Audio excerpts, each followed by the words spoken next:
I made a huge mistake for my indie game. Scope. Infinite scope. But before I explain how I solved it, let me take you back a year ago to around this very time. I was laid off from Disney, along with thousands of other people from across the world. As a software project manager, I've been managing the development of websites and software for years now, and I have learned a lot about organizing things. But when I was laid off, I decided to take a game jam game that I started with some friends called Clockwork Owl, and we decided we'd work on it for a few months and release it to Steam to learn how releasing a Steam game is really done. So we did that. I got to learn a little bit more about managing a game dev team. But then let's bring it back to the problem. The huge mistake I made with starting my dream game, Wildaria, 4 years ago was scope. The idea behind Wildaria was to make a sort of Cube World clone in a Stardew-esque style. And Cube World is basically infinite. I decided to double down and fully make it infinite. And that's a lot of work, for one person especially. There's an infinite amount of work, essentially. So that's where my software project management experience comes into play to help in game dev. I'm going to tell you a few different components of my development process that I use regularly, and I think you can use to organize really big scope games, even if it's one of your first games. The first piece that I started very early on was a time card. A time card here that shows all of the changes I make every time I push to Plastic, my version control software, which, yes, everyone should be using version control. I just saw a post on some subreddit the other day where somebody lost their 2 years game file because they never uploaded to Git or Plastic. You need to be using version control. It's so helpful for going back to old versions, and it's always in the cloud if you want to pull it up on another computer or somebody else wants to download it. And what I did recently actually was connect to the Plastic API to actually pull in my Plastic commits into my time card. So I don't even have to manually enter the hours I worked on everything and the summary. I just go into Plastic when I'm ready to commit whatever work I worked on. I put in the hours that it took me, estimate, and then I put in a summary of what I worked on.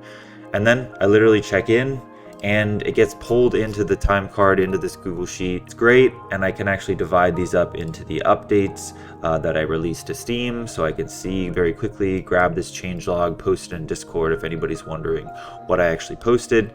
I also have a changelog in Discord.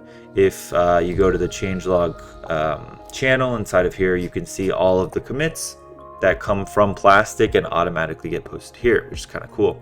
The next component of project management that I use regularly is a roadmap. I've been using roadmaps pretty much since the beginning. I have it broken up first by year, and then by month, and then by week, and everything is broken out by week. So in 2024, you can see the yellow weeks is what I'm currently basically working on. I can put my updates in here. I can tell you which week it is roughly. Since I'm a solo developer, nobody else has to see this. It's just for myself to reference and block things out.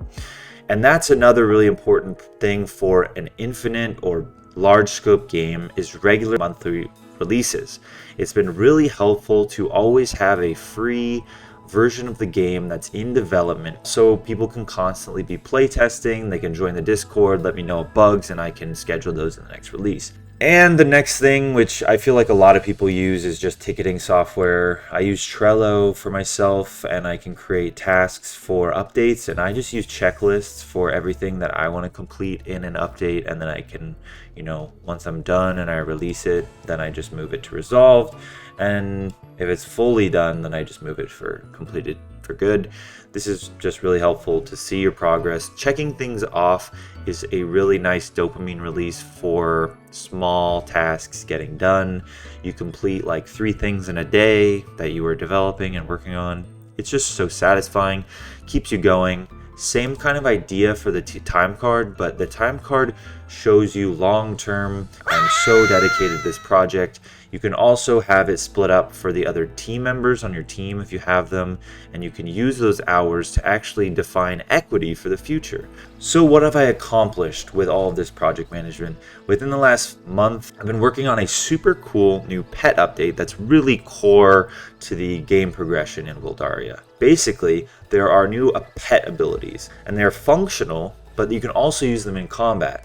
So think old Pokemon games, you had Cut, Rock Smash, all the HM. Now take those and kind of use them in the same way. I have Pound, Cut, Dive, and Fly currently, just 4, and you can use them in combat. So when you have your pet equipped, you just simply press the space bar whenever the cooldown is done, and they'll let out that like ground pound, or they'll let out like the dive attack, which shoots waves in all directions, or Fly, which shoots gusts of wind in every direction and pushes them back.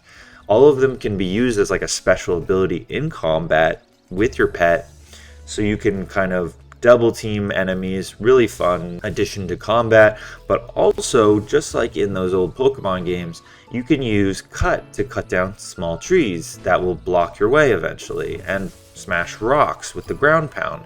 So I can actually, in the future, block off areas, maybe parts of dungeons that hold secrets, or more challenging areas that I don't think the player might be ready for if they don't have one of those pets that was harder to tame. And then also, the Fly allows you to fast travel to villages. Super cool. You just open up the map, click on a location. If you have a flying pet equipped, you can fly there. Great for getting around in an infinite world, right? Dive, I haven't really fully decided yet. Currently, everyone can dive, whether you have the pet or not. You can dive into deep oceans, and you have a bubble helmet on. But I might block that behind actually having a water pet. You can get water pets in swamps, in lakes, rivers, the forest biomes, so they're not that hard to get. Let me know down in the comments below. Another super fun addition in this update is the new firefly pet. One of my favorites so far. This little guy emits light, the first light emitting pet. Take him around at nighttime. You can ride him just like every other pet. They can also use Fly, even more functional, but you just have a light following you around. Super helpful. And I added the pet orb actually emits light in your hand as a light source. Just a fun little addition there. It's just a firefly in a bubble. It makes sense, right? And then also I changed the pet taming minigame, a new item called a bubble lasso. So you throw this bubble lasso, it latches onto a pet, and similar to the Stardew-like fishing minigame, you'll actually have to match the pet's orb with this green bar, and as long as it's underneath, which it actually follows the player, so you have to basically wrap around the pet a bunch, keep in line with it until the lasso eventually closes and you capture the pet into the bubble. Super cool. I think it's pretty unique. I like the idea of a bubble lasso. I think that's literally like a thing that whales do, is like a bubble net. Kind of similar, I don't know. But yeah, that's mostly what's in this new update. I fixed a ton of bugs as well, but if you are interested at all, please join the Discord to help playtest, and be sure to wishlist Wildaria on Steam. It helps so much on my long 4 years development path. If you want to support, you'll get emails or notifications whenever I drop a release on Steam, so you can give it a try. The demo is available on Steam as well if you want to try it today. Thank you so much for watching, and I will catch you all in the next one. Bye-bye.